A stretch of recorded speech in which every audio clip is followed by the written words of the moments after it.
Good morning guys. Ito si kuya yung madalas kong binibigyan ng pagkain. Yung PWD. May asawa. Sabi niya, samahan ko daw siya dun sa pwesto nila. Kumakain daw yung asawa niya ng gulay, walang kanin. Sabi ko, bakit wala kayong kanin? Sabi niya, wala pa kasi kaming, naghingi siya ng mga kalakal. Wala pa daw siyang kita, sabi nga noon. Wala daw silang kanin, pero may nagbigay daw sa kanila ng ulam. So, sinundan ko. Pumunta ako dun sa pinagtatambayan nilang mag-asawa.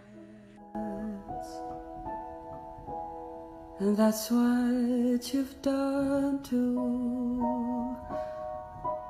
Nothing more to say. No more race to play.